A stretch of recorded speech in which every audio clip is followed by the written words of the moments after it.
Me da muchísimo gusto que después de muchos años está con nosotros aquí el doctor Fraser Taylor. Él es profesor investigador distinguido de Geografía y Ciencias Ambientales y de Asuntos Internacionales. Además es miembro del Consejo Académico del Centro de Investigación en Geografía y Geomática.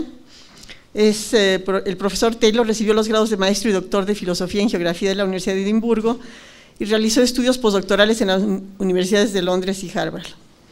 Su principal interés en investigación en cartografía es en la aplicación de la geomática al entendimiento de temas socioeconómicos. También tiene gran interés en la cartografía teórica y ha introducido y desarrollado el nuevo paradigma de la cibercartografía. Yo voy a decir que más allá de eso es que Fraser y yo nos conocemos hace ya décadas. Siendo yo la gerente de un proyecto hacia Latinoamérica, 8 países latinoamericanos, él era el asesor, él consiguió el grant, el dinero para apoyar este proyecto, fue muy interesante, allí fue donde aprendimos a trabajar juntos.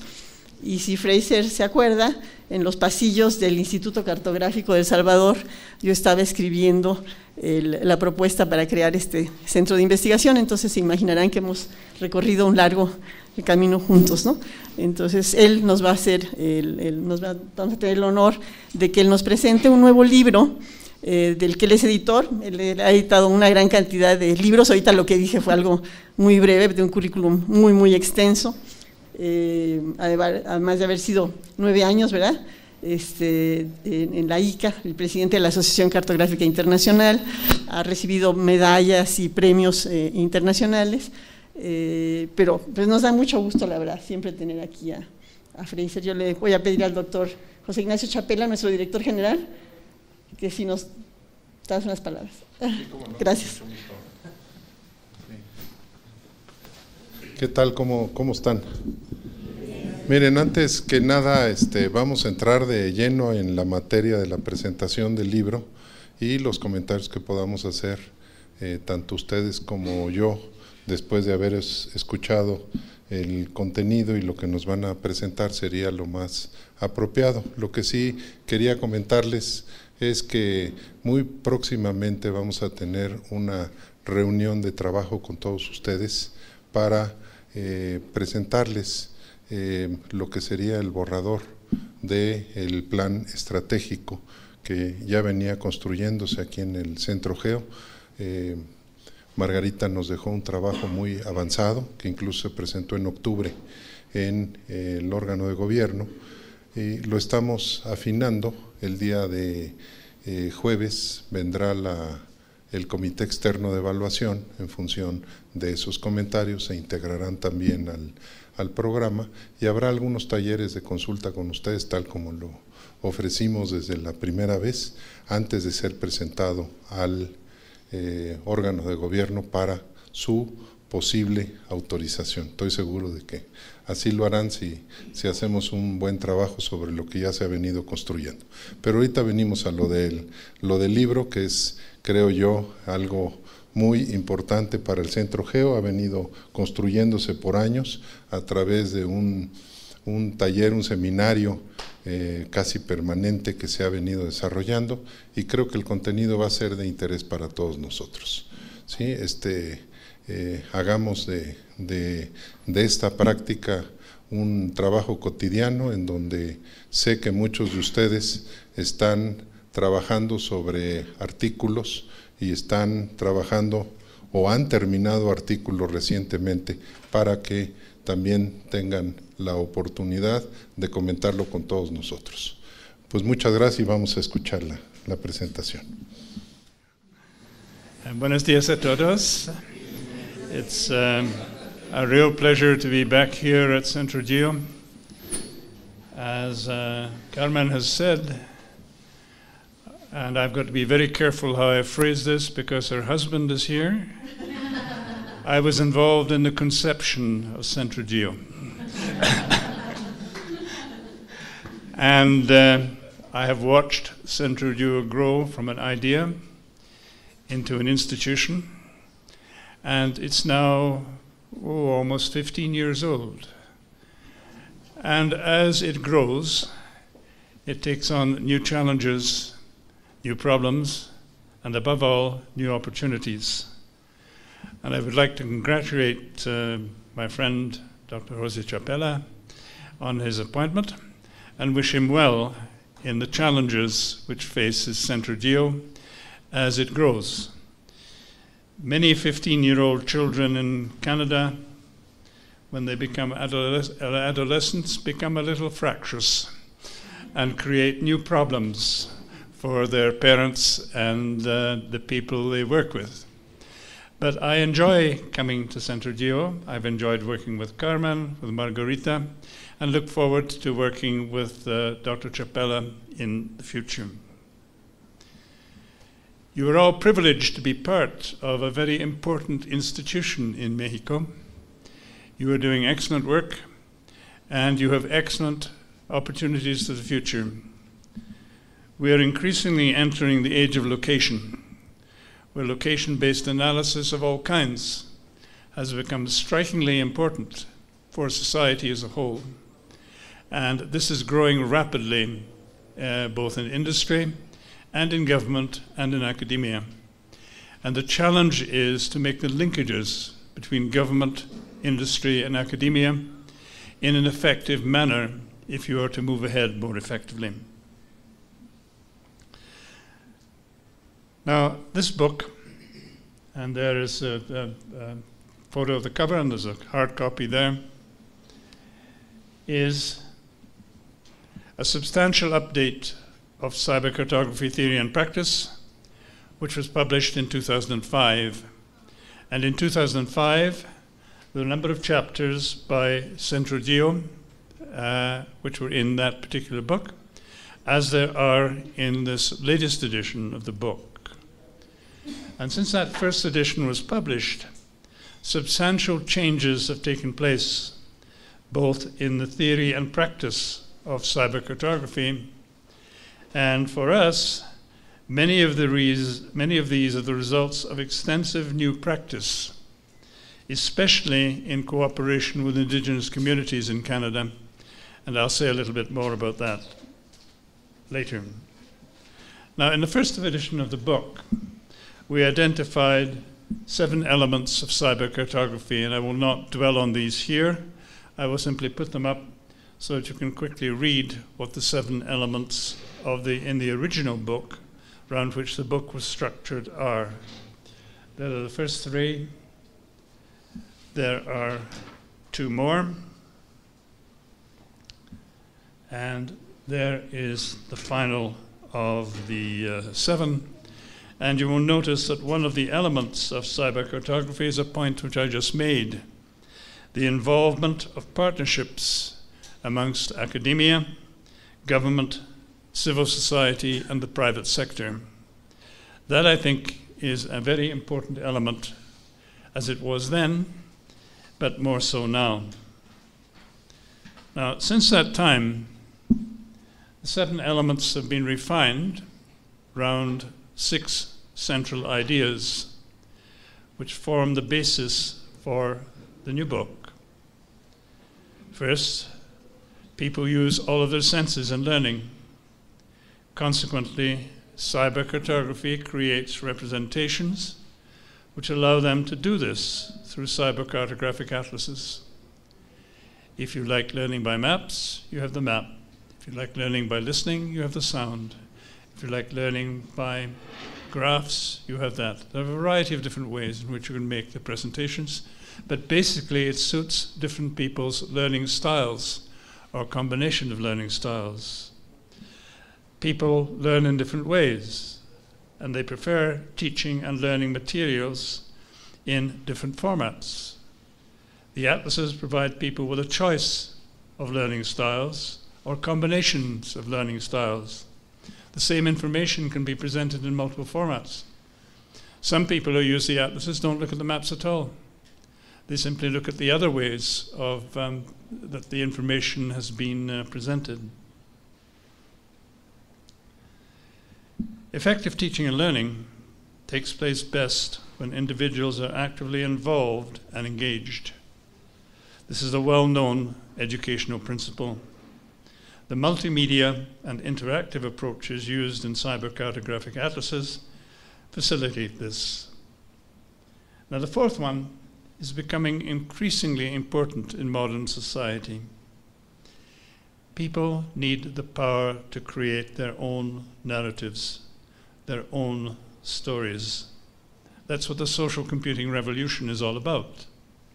It's about giving people the power to express their feelings, their ideas, their involvement.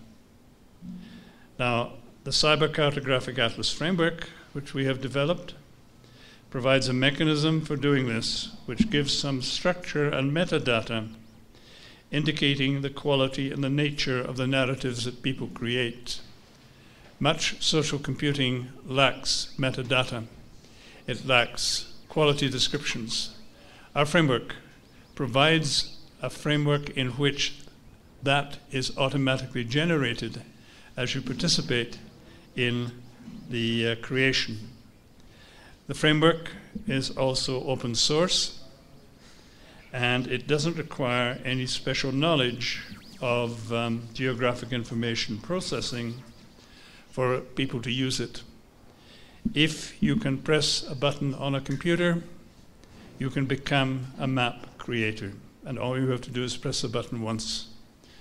And people ask me, how long does it take for people to learn to use the system? Well, that depends on your age. If you're 12 years old or younger, it will take about 45 minutes. If you are older and less familiar with computers, it may take you a little longer. But in essence, it's very easy and very quick to use, and is designed to help people use it, not to put an expert between the people and the product. And in the social computing revolution, if something is not easy to use, it will not be used as effectively as if it is. And we have to be part of that revolution. Therefore, the tools we create must be able to respond to people's needs. The fifth of the 6 ideas that I've been working on around the book is that many topics of interest to society are very complex. Often, there is no simple right or wrong answer to many questions such as global warming and climate change. To understand these complexities, different ontologies or narratives on the same topic should be presented in ways that people can easily understand without privileging one thing over another. Cybercartographic atlases do this. Of particular importance is giving voices to local people. They can speak for themselves rather than having other people speak for them. As I just mentioned, there's been a shift from the map user to the map creator, which establishes new forms of democratized teaching and learning. The Cybercartography Atlas framework helps to democratize mapping in new ways and provides a framework for volunteer geographic information, which is growing very rapidly in both academia and in society.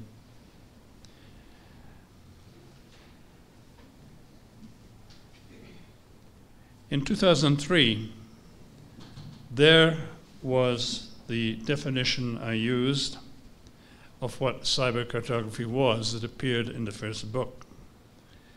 Now, this captures some of the elements of cybercartography, but has to be read with the major ideas that I just described in mind, because it's necessary but not sufficient. It's the combination of these elements and ideas in a holistic manner, and the iterative interaction between theory and practice, which defines cybercartography, as well as the processes by which cybercartographic atlases are created.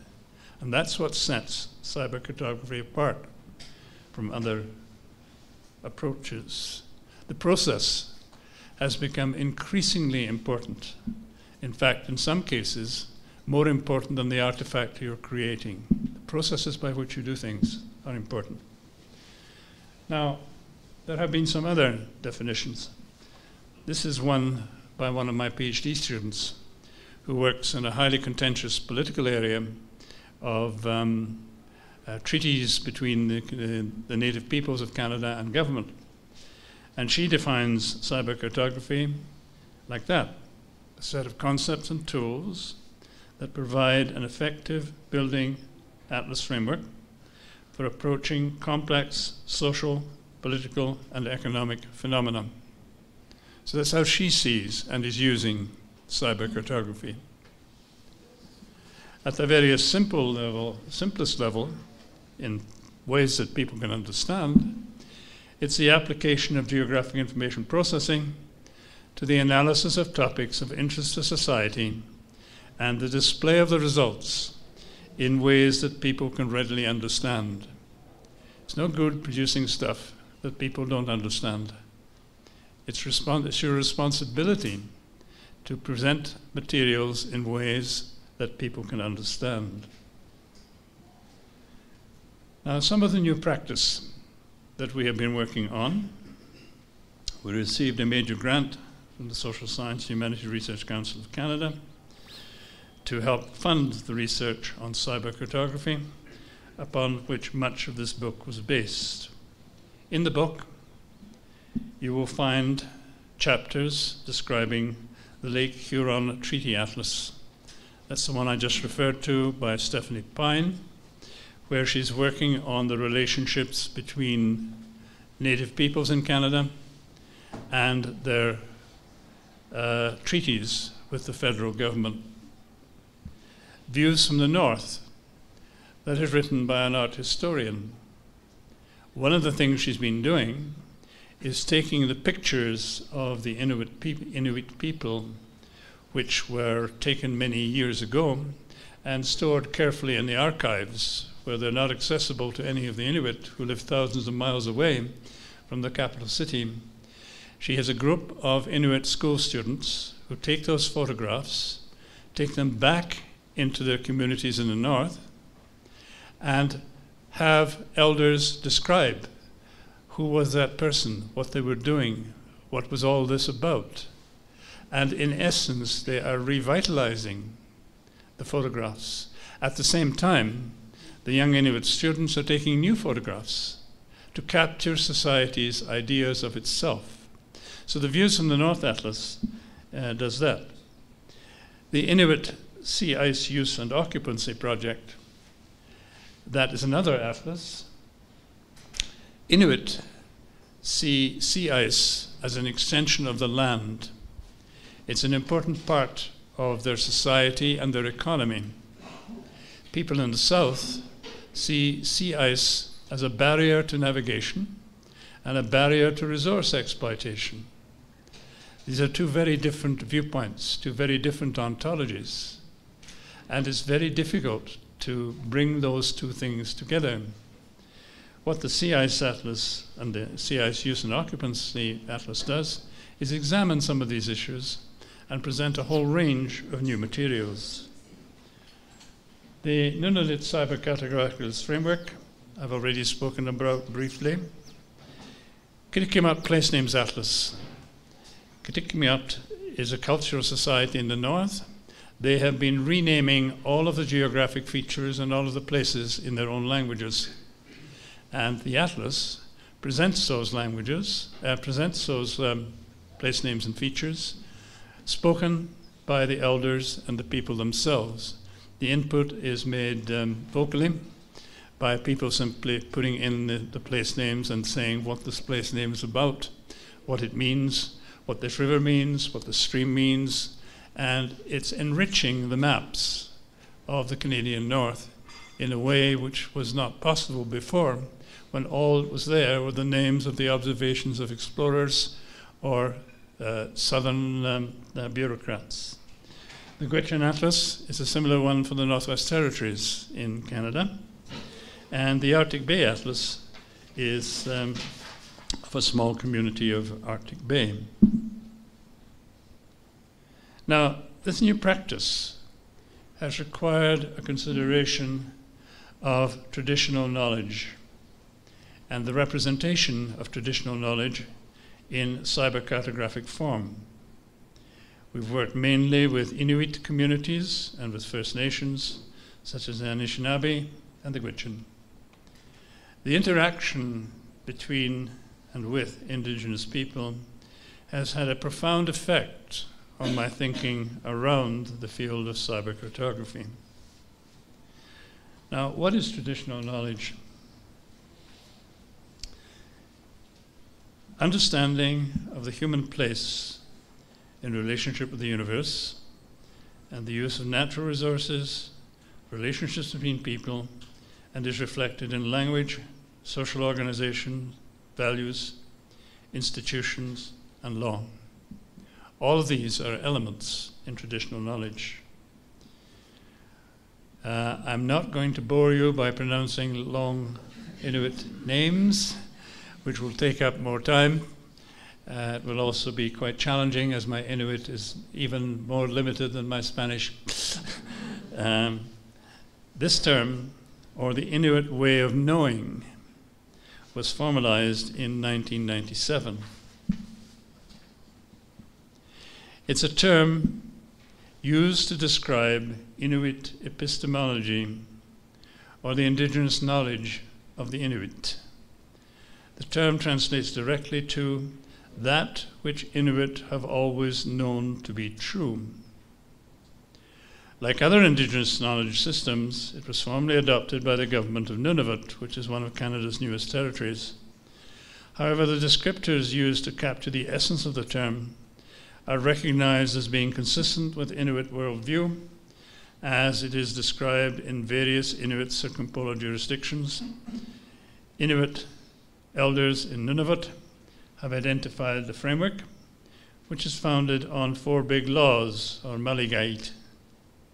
All cultural beliefs and values associated with the implementation of these maligait ultimately contribute to living a good life, which is described as the purpose of being. Now, when you break it down still further, here are some of the terms that the Inuit use to describe their traditional knowledge. The concept of respecting others, building positive relationships and caring for others, developing collaborative relationships and working together for the common good, showing environmental stewardship, being empowered and build capacity through knowledge and skills acquisition, to be resourceful and seek solutions through creativity, adaptability, and flexibility, consensus decision-making, contribution to the common good through serving and leadership. Now, for those people who were under the misapprehension that because the Inuit lived in the north and did not have much education, they were not wise and were not a complex society, this type of information is extremely valuable in order to change their opinion. These are not a bunch of Eskimo savages spearing seals in the north. It's a refined, interesting, and complex society with its own concepts and its own ideas. The approach to traditional knowledge of the First Nations people, which is a government term in Canada for our so-called Indian groups, is similar to that of on the Inuit in terms of deep relationships with humans and environment. And they've defined their traditional knowledge as is outlined on that particular slide. And you will see it encompasses spiritual relationships with the natural environment, the use of natural resources, relationships between people, and similar to the way the Inuit look at their society. Now, cybercartographic atlases have the technology to represent the multifaceted nature of traditional knowledge. And in the chapters in the book, almost all aspects of traditional knowledge appear in a variety of ways and forms. The processes by which the atlases are created are empowering and often involve an explicitly post-colonial decolonization approach. For example, the Lake Huron Treaty Atlas, Chapter 17, and the Arctic Bay Atlas, Chapter 20. Indigenous people are using the atlases as one of the ways of reclaiming their cultural heritage. The reclamation of cultural heritage through the use of indigenous names, of course, predated the atlases, but the atlases have been adopted by indigenous people in a way to further exert their cultural ownership and expressions. All of the atlases involve the inclusion of narratives, stories, often by elders in their own language. These narratives capture the essence of an indigenous way of knowing and both preserve and represent this concern in different ways.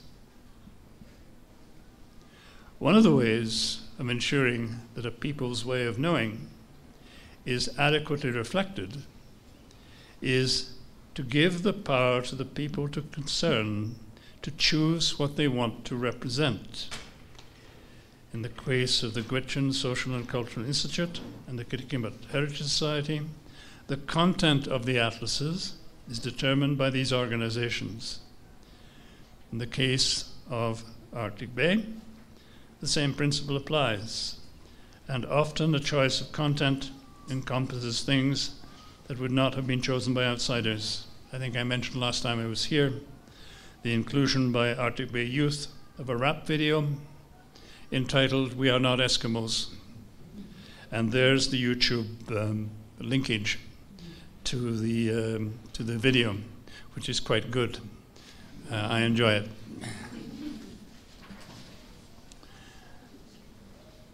In the first edition of this book, the theory of cybercartography was not well developed and was certainly not so nearly well described as the practice. The same thing, I think, applied to the concept of geocybernetics being developed here, which was described in the first edition of the book. In essence, both approaches, cybercartography and geocybernetics, were initially intuitive and needed further development theoretically.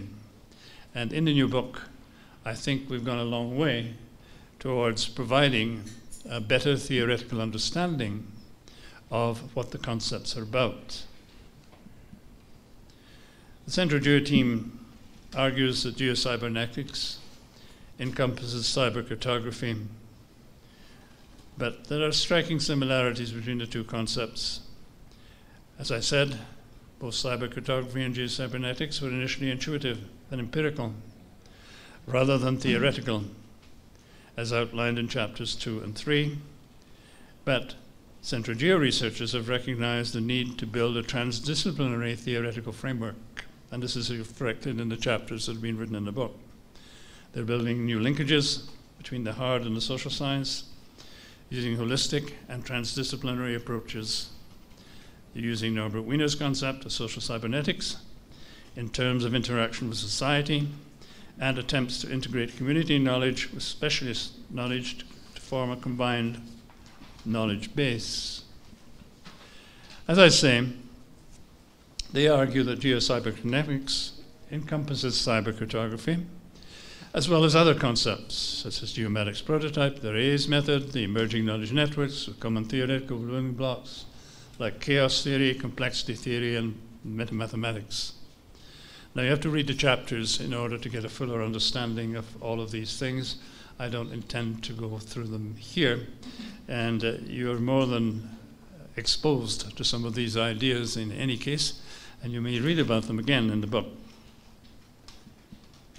Now, whether geocybernetics encompasses cybercartography or the other way around is open to debate, but both concepts are based on the interaction between theory and practice and consider environmental and societal issues, although in a very different physical and socio-cultural content. The theoretical constructs which have been developed that underpin cybercartography owe much to the interaction with indigenous people, as I have described earlier. The interaction has helped clarify thinking about cybercartography in new ways that are quite different from the theoretical approaches in the first edition of the book. The interaction with indigenous people has led cybercartography into the theoretical field of critical cartography, especially in relation to cybercartography as a social construct. Any definition that ignores either the function of maps or their role as social constructs fails to account for the fact that maps are far more than wayfinding devices, as argued by Woodward and Lewis. For example, yesterday, someone sent me a map of Scotland, where I was born. It is written by a group who are opposed to Scottish, it's drawn by a group who are opposed to Scottish independence. They've renamed all of the islands and cities to reflect this view. Most of the words are used in a negative context. They call it skintland. Skint in Scots means you have no money left. And each of the places has been identified and named with a name which suggests independence is a bad idea. So it's a social construct. And often maps are used as social constructs. Cybercartographic atlases are compelling forms of storytelling that are particularly appropriate for Inuit society, which is an oral rather than a literary society. The written part of Inuktitut, the language, was derived by missionaries some years ago, but is not widely used. It's simply not something that the Inuit would use themselves. They talk and tell stories. That's how they communicate. In the case of atlases involving the Inuit, the telling of stories by elders is also an important means of preserving the valuable knowledge they possess and passing it on to future generations in both formal and informal educational processes. There's one chapter on volunteer geographic information. Now, my colleague Chris Perkins gets a bit carried away sometimes, and he's suggesting that volunteer geographic information is arguably the most significant change in the whole history of cartography. I don't agree with that, but I believe that it is an important step forward. Cybercartographic atlases make extensive use of volunteer geographic information, and in the cases of atlases being created with indigenous people, the use of VGI is central. VGI needs structure if it's to be useful, and this is provided by the Nunavut Cybercartographic Framework, described by Amos Hayes and others in Chapter 9. This is a documented-oriented framework that replaces earlier relation-based and schematic approaches. Now, that's a simple statement, but it has profound meaning. Most geographic information processing, in fact, most computer programs, all have schema, and the schema is determined in advance. This one uses a couch database and does not have a fixed schema, which makes it much more flexible in terms of the type of information that it can absorb. It's been specially designed to allow the easy ingestion of all kinds of volunteer geographic information, regardless of topic and regardless of form. So it doesn't really matter how you are presenting the information or what information is being provided, it can be ingested. And it's been built that way because very often you cannot determine totally in advance what information people are going to provide. You can only guess. That guessing provides a rigidity in your process which will not respond to things that you did not expect. So we've completely changed our whole system of software around to take into account the basic philosophy of allowing people to express things in ways and in forms that they understand and that they like. Now, if you look at that, Arap Dasgupta argues that the internet world has put the individual firmly central stage in terms of interactive information gathering, storage, and delivery.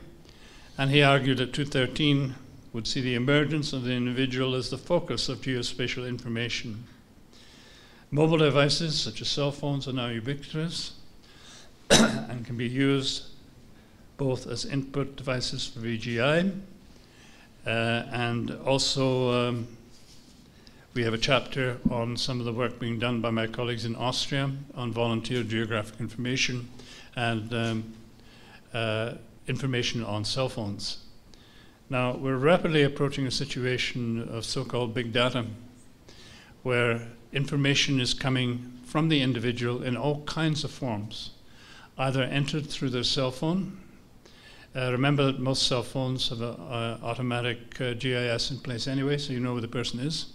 But sensors enclosed, all kinds of things are not science fiction, but right there on the horizon. And more and more and more, the individual is becoming the center of the way that mapping will take place. Regardless of all of the changes that are taking place, it's the holistic nature of cybercartographic theory which is its major characteristic. Cognitive concepts, material concepts, social constructs are woven together in innovative ways, and the results communicated through cybercartographic atlases. One area where the Geomatics and Cartographic Research Center has made considerable progress is in the design of user interfaces. I've touched on this briefly already. These have been much improved, and research continues. We've just bought a new machine, which is a new table, which is being used in music, which is a physical means of inputting data. We bought it from Spain. It hasn't arrived yet, but we're now looking at ways in which people can move and make input to the process in a tactile fashion.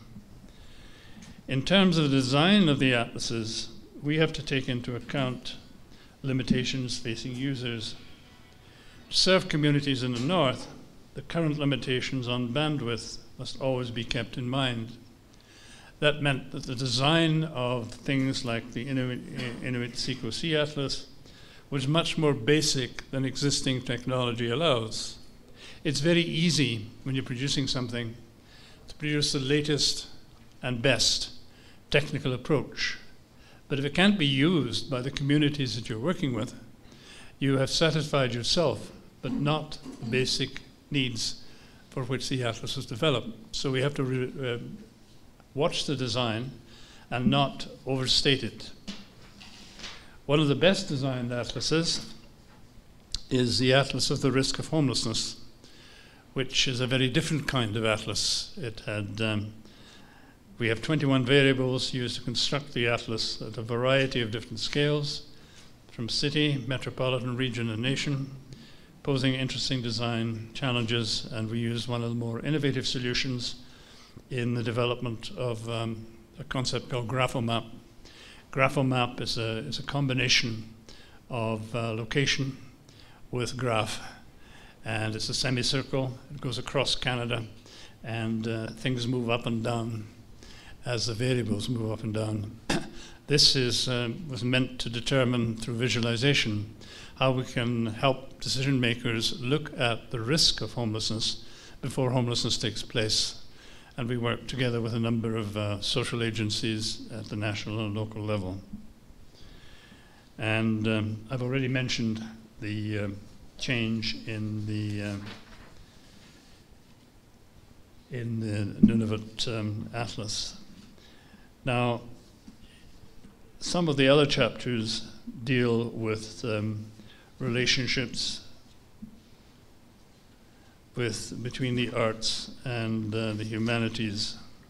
Let me just change my stuff here for a minute. Given the importance of cognitive aspects of cybercartography outlined earlier, the inclusion of art, literature, and other aspects it's perhaps fair to say that mainstream material cartography has failed to effectively include research on cognitive maps, whereas in the arts and the humanities, research has expanded considerably. Sébastien Cacard and his colleague in the chapter on cinematographic narratives, chapter 11, much work has been done. You'd be very surprised if you look at the humanities and see how much work they're doing using the map as a concept. It's being used with fiction, it's being used in cinema, it's being used in art, it's being used in music, it's being used in poetry.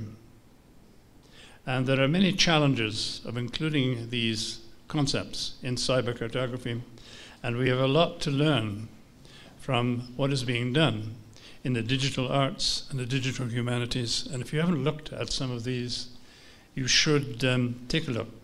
Read the chapter by chapter 11 in the book, and it will give you a series of references to what's being done and the huge amount of work that's being done in the humanities. We've made considerable progress with new forms of visualization and augmented reality, as is illustrated in several chapters in the book. And we've also made major strides in the integration of sound and audiovisual media into the design of our atlases, as is discussed in chapter 10. The use of touch and feel has primarily been focused on maps for the blind. And Regina Almeida has contributed to some interesting work going on in Brazil. We discussed in the first book the integration of smell into cybercartographic atlases, but we haven't really managed to achieve what we set out to do. Part of the problem is the scent dispenser, which is a vital part of the technology, has not materialized. We'd say, yes, we've got one, and then the company would go out of business. Then we'd try another one, and the company would go out of business because the market is not big enough. And that has limited our approach. There is yet no commercially viable olfaction output device which can be used with maps, so we can't effectively use it. And it's limited to specific sectors where we have managed success. The wine industry, we've managed to do some good maps with wine and the smell of the wines, and the perfume industry. Again, those two are the industries which are making most use of it. The potential is there, but remains as a challenge. Adding smell is easy in technical terms, but effectively integrating it into design is more difficult.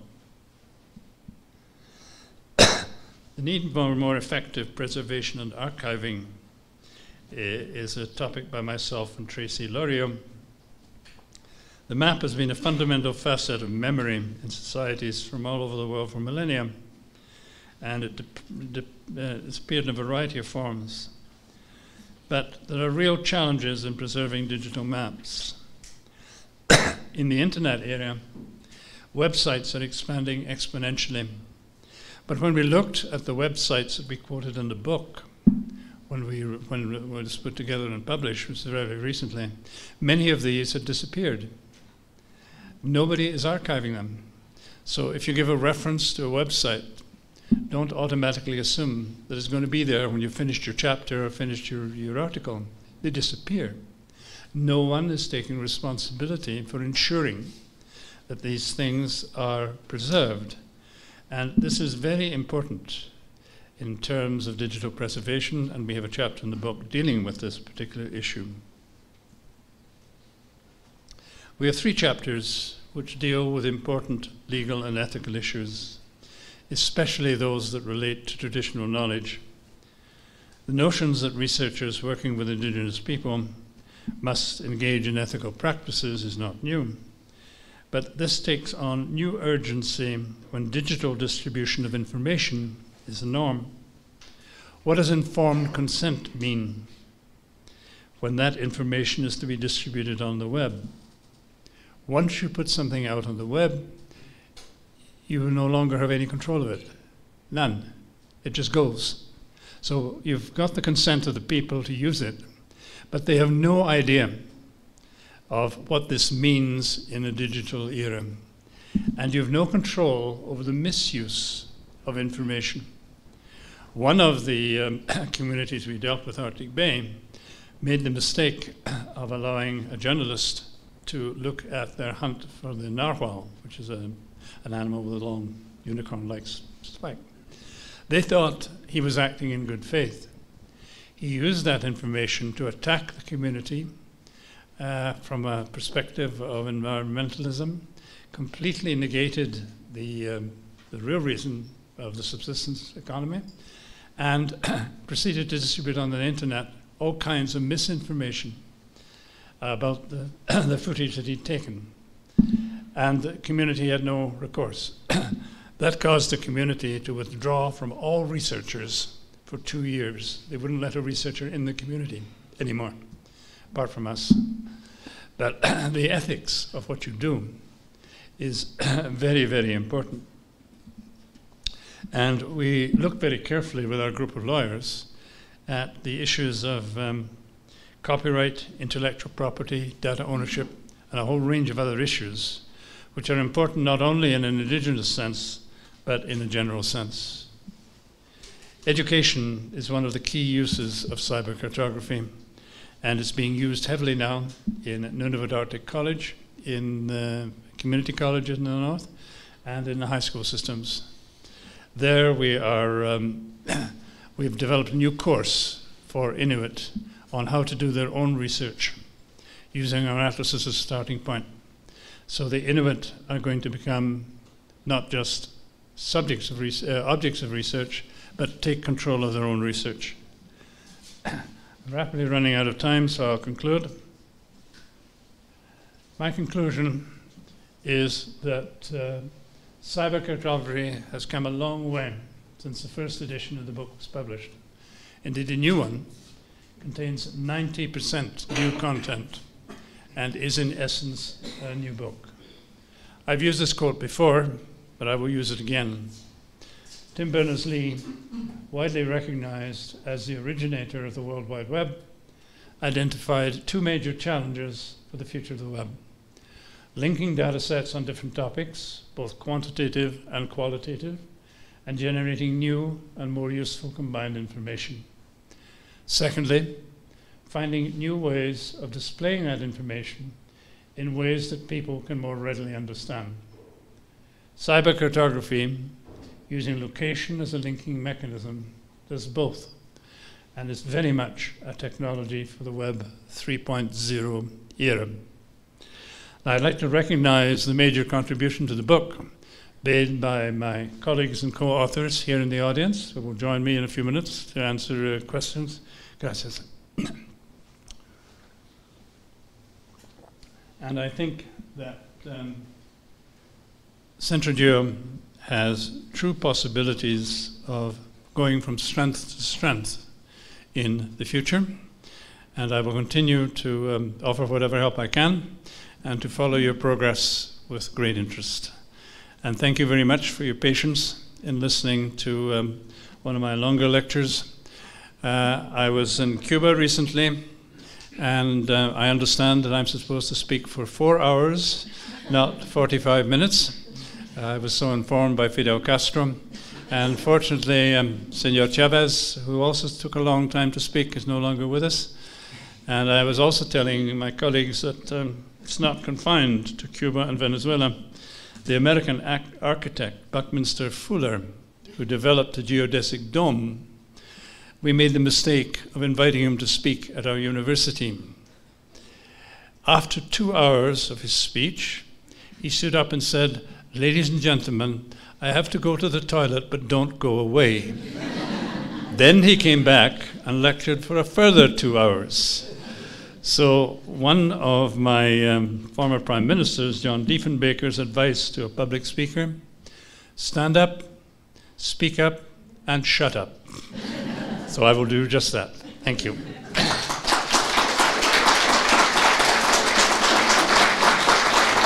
Una breve intervención. Para los que estudiamos en la primaria, ¿se acuerdan que en algún momento de la primaria pasamos de el número de hacer sumas, restas? Pasamos, bueno, algunos fue hasta secundaria en mi caso, pasamos a las letras, al álgebra, y fue un cambio cualitativo enorme en nuestra forma de pensar. Más adelante en prepa o en facultad, según sea el caso, logramos pasar de una visión de 2 dimensiones a 3 dimensiones y empezar a hacer gráficas, y de ahí en algún momento en cálculo o en álgebra pasamos a n dimensiones. Y ese a lo mejor en los primeros meses de estar tomando una clase en un auditorio de 500 personas, ni cuenta nos dimos que pasamos a n dimensiones. Yo creo que aquí hay una similitud en términos de los mapas, los planos, en donde, bueno, a mí desde chiquito, y creo que a muchos de ustedes, si no estarían aquí, les gustan los mapas, son muy atractivos, son algo que compartimos visualmente desde chicos, y más ahora. Pero de repente, al llegar al CentroGeo y al empezar a interactuar con los nuevos artefactos, lo que aquí se denominó Atlas, empieza uno a descubrir que el plano tiene varias dimensiones y empieza uno a navegar en ellas en una forma interesante. Creo que ese es un salto de tipo cualitativo en términos del conocimiento de nuestra percepción de la geografía y de lo que ocurre en ella, ¿no? Yo creo que esta es la gran aportación desde el 2003, que tuve la oportunidad de escuchar el primer libro que trajo tú, Carmen, ¿verdad? Con Fraser Taylor, y Elvia también contribuyó en él, ¿no? ¿Sí? Si me acuerdo bien. Sí. Yo creo que sí ha transitado en 10 años a darle nuevas dimensiones. Sí creo que la dimensión del olor, ya Harry Potter se las ganó desde hace rato. Sí, ahí sí está más claro que esa sí ya la tiene dominada Harry Potter. I wish to thank Fraser Taylor for this presentation, and I think that most of the people that heard you and also the collaborators of the book will be very glad to ask you some questions. Yo empiezo con una. A mí me parece que la cuestión del tiempo, el tiempo real, la web y lo que podríamos llamar la geopedia, ¿sí? Todavía está por escribirse ese capítulo en términos de poder acceder a información en tiempo real de miles de millones de personas que están en este momento cargando un dato geográfico a la red. Yo creo que esa es una parte que estoy seguro uno de los capítulos lo trata, pero ahí la pregunta es qué tan rápido nos vamos a subir y qué tan rápido vamos a transitar de un atlas que nos refiere en su visión plana a algo estático a un atlas en línea, como es el que estamos ahorita experimentando todos los días con la web. Esa es una pregunta, quien de ustedes quiera contestarla. Muchas gracias. Gracias. I think we're not ready for the flood of information that's going to be overwhelming us. Technically, we may be able to deal with the flood of big data coming into cartography, But in theoretical terms and applied terms, we're not there. And I see now with sensors being built directly into clothing that it's possible for huge amounts of information on the individual and where that individual is to be generated and to be mapped. There is so much information now that I can almost tell almost anything about anyone if I put my mind to it. Some people voluntarily put this on Facebook. Others give the information involuntarily without actually knowing what they're doing. I keep telling my students, if you would like to know what color of underwear your fellow student is wearing today, it's very easy to find out. It's reached that stage. Now, the real challenge is that the technology is well ahead of the laws and the regulations and the constraints of the information. Privacy and confidentiality are virtually meaningless at the moment. How much value do we put on these? It's amazing how much nonsense people will put up on Facebook without even thinking about what they're giving away. Those are the realities we have to deal with. The law, I have a very talented group of lawyers I work with. They say the law is light years behind the reality, and we're struggling frantically to try to keep up. And as far as politicians are concerned, something that gets them elected within the next 2 years is important. Anything that's longer term is of little interest. And many of the challenges we have require vision which goes well beyond the mandate of a 4-year term, a 5-year term, a 2-year term, or a 1-year term. So these are the challenges we face in this field, and they're not easy to overcome. With the Inuit and the First Nations, we're being particularly careful to try to ensure that they own the information. It's their knowledge, not ours.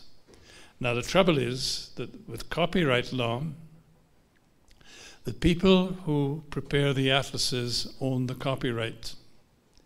The people who give the information do not own the copyright.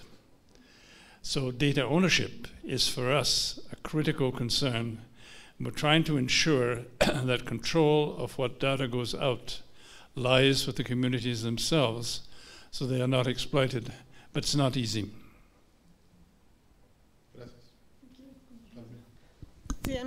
Me hizo pensar un poco esta pregunta, Pepe. En algún momento nosotros hicimos una propuesta por parte del CentroGeo para desarrollar un navegador. Los que han usado navegadores en los carros se habrán dado cuenta que pues no satisfacen las necesidades. O sea, agarra uno y alquila el carro y pone el navegador, pero siempre tienes que tener el copiloto que trae el mapa. Realmente no satisfacen las necesidades para poder ir de un lugar a otro. Entonces nosotros reflexionando esto, y esto fue ya hace un buen rato, pensamos y seguimos pensándolo, que con este enfoque, porque es una manera diferente de abordar la problemática. O sea, si tú se la dejas solamente al computólogo, que no tiene esta sensibilidad transdisciplinaria de interacción con la sociedad que Fraser mencionaba, de la cibercartografía, de la cual él tuvo la visión, simplemente no lo han logrado. O sea, por más tecnología que tengan y nanotecnología y todo lo que quieran, no han logrado romper esa brecha, no han logrado alcanzar el momentum, ¿no? Y nosotros pensamos que desde esta perspectiva más holista, sí podríamos hacer una propuesta. Y Fraser pone sobre la mesa algo que nosotros acabamos de discutir en el diseño de nuestro nuevo seminario. El doctor Chapela mencionaba que efectivamente los 2 capítulos que nosotros propusimos aquí salieron mucho del seminario de complejidad, y ahora viene un nuevo seminario sobre innovación, y uno de los elementos fundamentales de ese seminario es el diseño.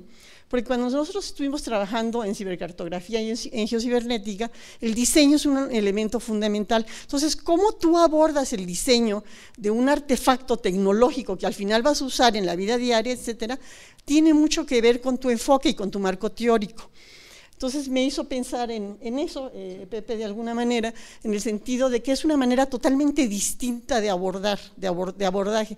Hay algunos que no distinguen la diferencia, hay algunos que dicen, ay, los atlas que ustedes hacen son iguales a los atlas que siempre había habido, porque me lo han dicho.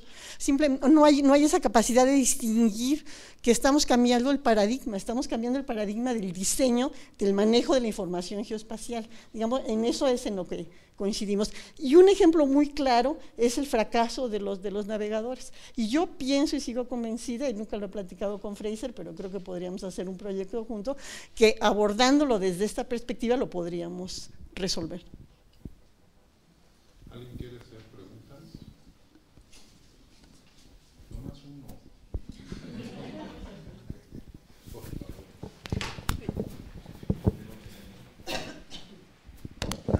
Fraser, what are the breaches between the traditional knowledge and the scientific knowledge, let's say?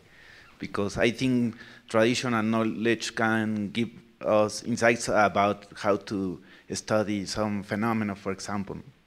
But the chapter in the book which covers this best is a chapter on Inuit sea ice use and occupancy. Remember that I made the point that there's no one right answer. So when it comes to knowledge on sea ice, we can have the so-called scientific knowledge of the glaciologist. We can have the knowledge of the oceanographer. We have the knowledge of the local people. We have the viewpoint of the bureaucrat. We have the viewpoint of the politician. And because we're not required to stick to only one viewpoint, we can provide all 6 viewpoints, or 7, or 8, or 9.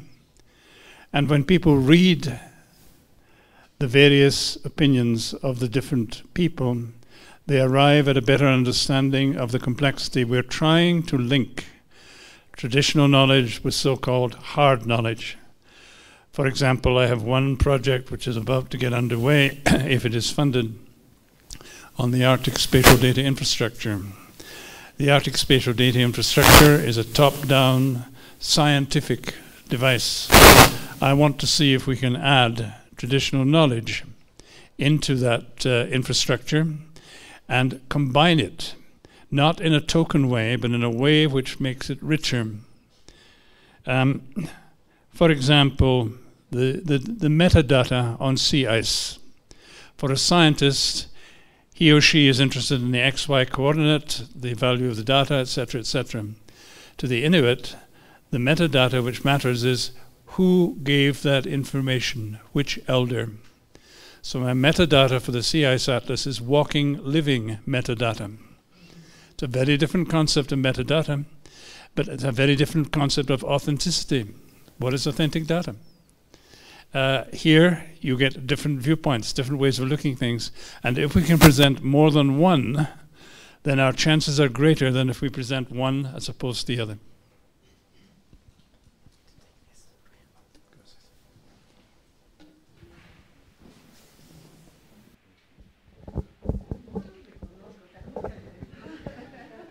Hi.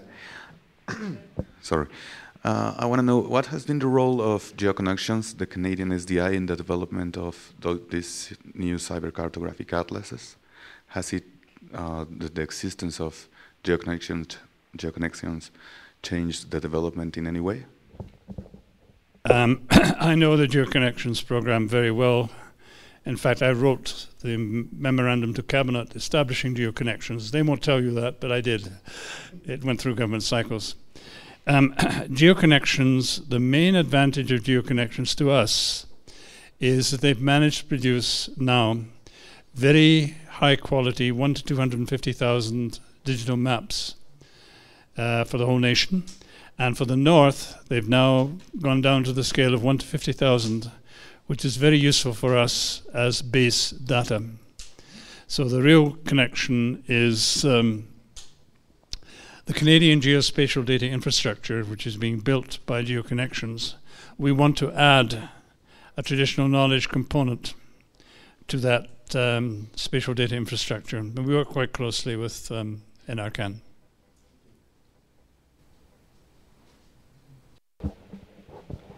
You mentioned the attempts have been made about including smell in cybercartographic atlases. Do you know if it has been done any attempt about including taste and touch? Yes, I think I explained that we're having trouble with smell because we don't have a smell diffuser. We solved all of the other problems. We've also found, and if you read the chapter on sound, it's not just a matter of adding sound. It's a matter of making sound an integral part of the design of the map. And there are very few examples of people who have actually incorporated sound and the other senses into the design of maps. It's not so much the technical problem, it's the theoretical and use problem that's the challenge. With sound, we have effectively found a way of designing maps which to include sound, not adding sound as an optional extra to the design. We'll continue to work on smell, but it is challenging and we're not making as much progress as I would have liked. But we're now beginning to work on adding emotion to maps. For example, in some of the new work that George Gardner describes in the book, he and his students and his colleagues in Austria are using cell phones to record people's emotions. When they're walking down a street, do they feel afraid at this point? When they're in front of this restaurant, do they like that restaurant? What do they feel about as they're walking through the park? And they're creating emotional maps to record fear, likes, and dislikes as an integral part of their handheld device maps. So there's quite a lot going on to add new components. So we are continuing to work on the addition of new senses and feelings to maps. And as the individual becomes more of a map creator, they can create a map telling you when they're afraid or whether they're happy or whether it's a good idea to walk down the street at 10 o'clock at night or not a good idea to walk down. And these are instantly transmitted to others who have this information immediately in real time on their cell phones. Bueno, yo quisiera felicitarte, Fraser, y a los colegas Carmen y Fernando, Alejandra, Elvia, Rodolfo. Bueno, pero es parte del proceso de aprendizaje de esta línea de investigación que ha sido fundamental. Y sobre todo tener la oportunidad de reflexionar ahora con este libro, con este texto, los testimonios de no solamente, digamos, la reflexión y la parte teórica que avanza, pero los testimonios de la sociedad que está participando en estos atlas. Entonces, es una muy buena oportunidad para que nosotros conozcamos ese testimonio y tal vez podamos plantearnos en los futuros proyectos y atlas esta interacción y la parte de la convivencia, del respeto al conocimiento de la sociedad y poderlo reconocer en el otro, ¿no? Y eso me parece que es un aporte muy, muy bonito. Muchas gracias. Gracias, Margarita. I should mention, and I did not, that several of the chapters either have authors or co-authors who are indigenous people. We have tried to incorporate them directly into the writing of the book. So in some instances, in some of the chapters, the book chapters are written by people who are involved in the process, not only by academics and others from the outside. In addition, I should mention that there is a companion website to this book, which is freely available, which includes a lot more information and detail than is in the book itself, that you can access freely. In addition, there's an electronic version of the book, where for students, if 5 of you club together, you can buy 1 book, and it will cost you about $20 each, so that it can be used by students more effectively, because the cost is high in publishing. This I insisted on in terms of the creation with the publishers. But I think it's up to 5 people can use the 1 electronic version of the book, which is a good way of using it instead of having to purchase it or wait to see for it in the library. The maps are all there in the companion website, because the cost of producing color maps in particular is very high. But there is no cost, well, when I say no cost, there is much less cost in producing it in electronic format. So it has to be read together with the companion website. Every chapter has maps, diagrams, and other things which were not included in the book in the electronic companion website. In the first volume, we had a CD-ROM in the back. The librarians did not like that because people, when they borrowed the book, would steal the CD-ROM, and it became less useful. The companion website we're going to try to ensure stays up to date and available on an ongoing basis.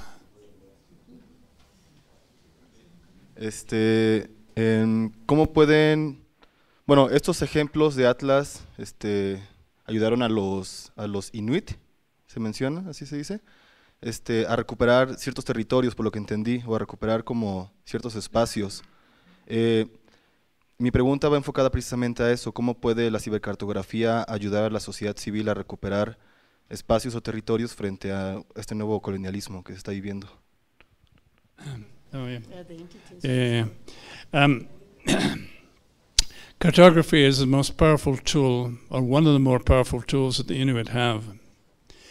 If you think about how your place is described, if you lived in a country which had been colonized by others, and they gave all the names to all of the places, all the names to all of the rivers, all the names to all of the hills, you were sitting there, and these people had come from the outside, and they portrayed your land in their language and in their terms.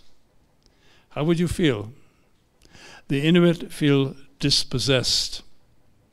So what we have done is given them the power to describe their own place in their own language, and given them the base maps and the remote sensed imagery on which they can put.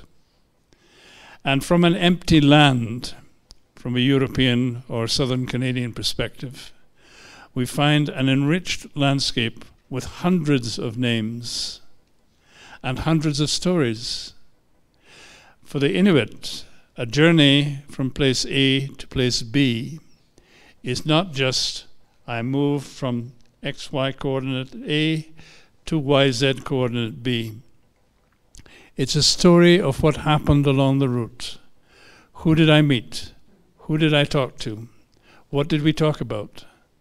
Each journey is a story, and we don't just record one route, we record all of them, so that there are many, many stories and narratives attached to this approach. This way empowers them to reclaim their cultural heritage in ways that they could not do before. Not only that, it's in an electronic online format which can be distributed to whoever. They have the same power as those people who previously, in Natural Resources Canada, made all the maps.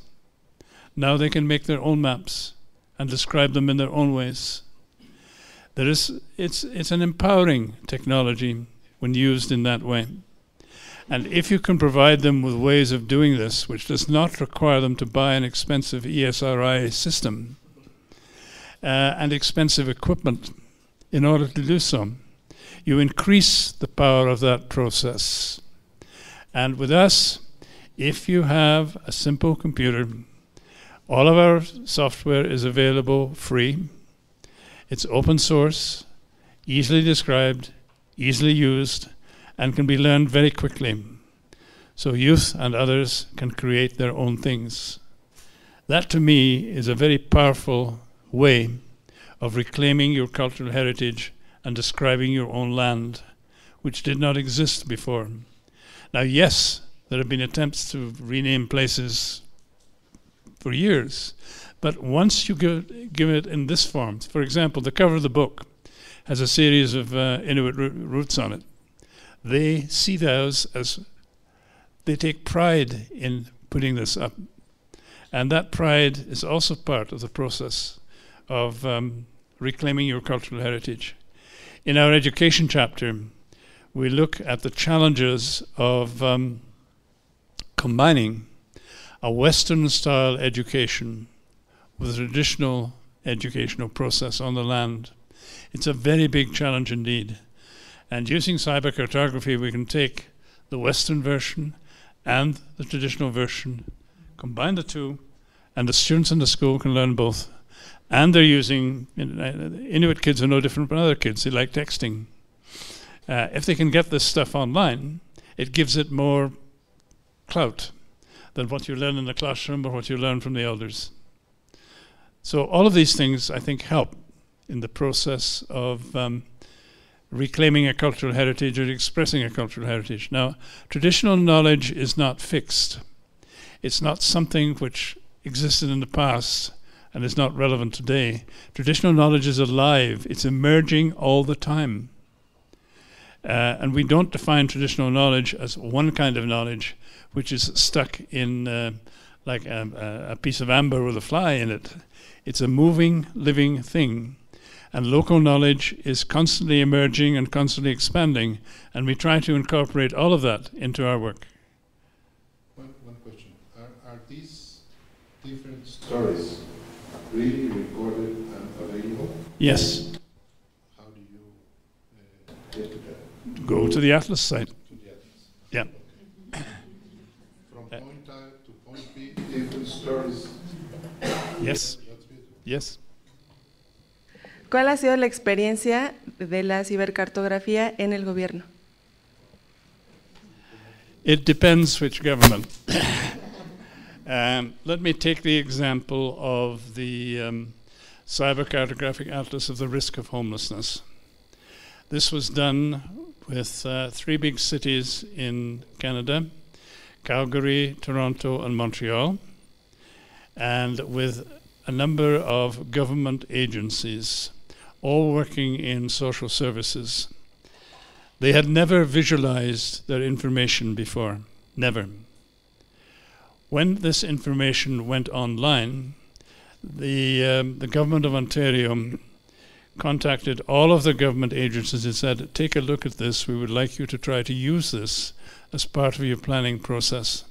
So government likes this stuff. The government does not like being challenged in terms of its power to name places, because we have the Canadian Geographical Names Board, and they don't like the idea of alternate names appearing that they have not sanctioned. So there's a tension there between the two. Governments don't like when you put power equal to what they have in the hands of others very much. Federal governments don't.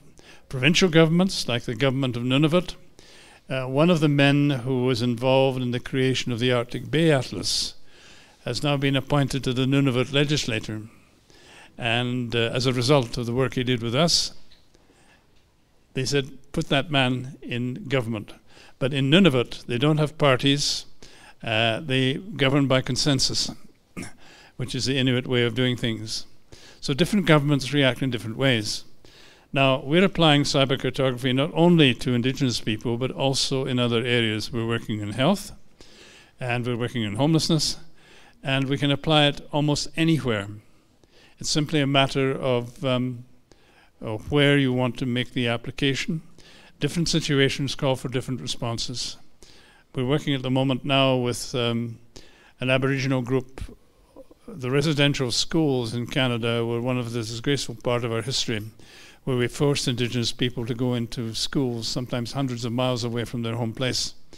We're now trying to work a reconciliation process, and cybercartography is being used to record their stories as they appear in the Reconciliation Commission. So we hope that that will help things along. My Spanish is not so good today because I've been in Cuba, and the way they speak Spanish in Cuba is incomprehensible.